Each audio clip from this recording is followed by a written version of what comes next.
that was burnt out by the riots. Riots are over. Everybody now is just demonstrating their unhappiness with the police department. I'm here with a young man that's got something to say. What brought you here? Well, I think everybody's brought out here for the same reason. We've experienced as a community an injustice, and we haven't really seen a resolution yet. So we got to keep coming back out every day demanding that we want justice, because without justice there is going to be no peace if we're going to keep showing up every day.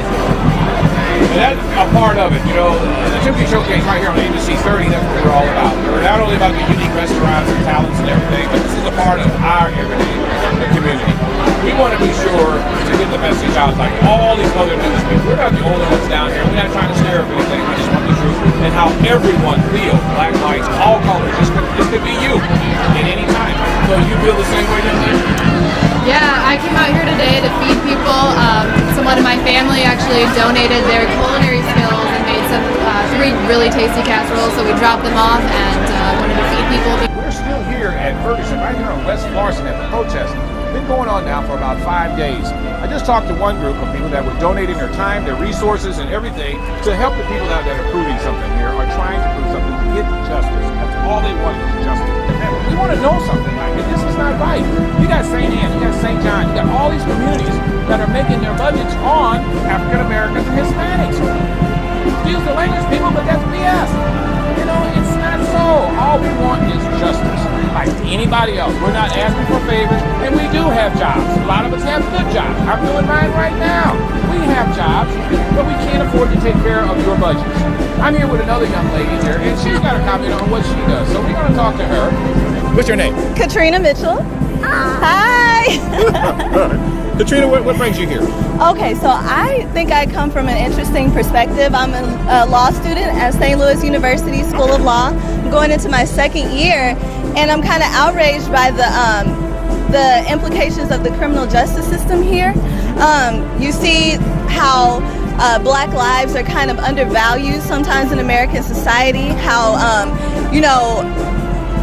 cases are handled differently depending on who is involved.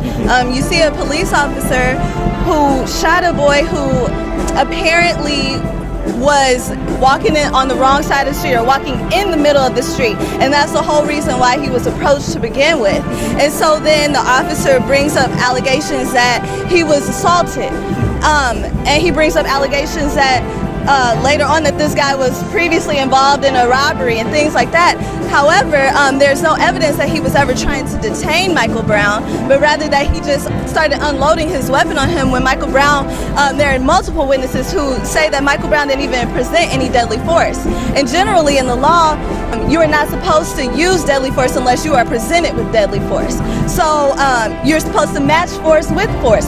And being punched in the face or trying to bring justice to somebody who is involved in criminal activity does not warrant shooting them multiple times, especially when they're running away and no longer posing a threat at the scene. So, it's just kind of interesting to see how these things are handled.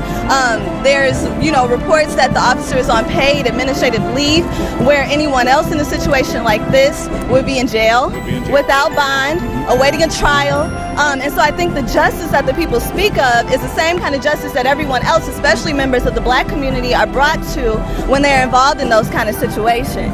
Well, you heard it. I need not say a word. I need not say another word. Hey, you heard it right here on the Timothy Showcase at the Ferguson Protest. I'm trying to keep my peace. It got me so riled up. Timothy with the Timothy Showcase right here on ABC 30. We appreciate you watching the show. We'll be right back.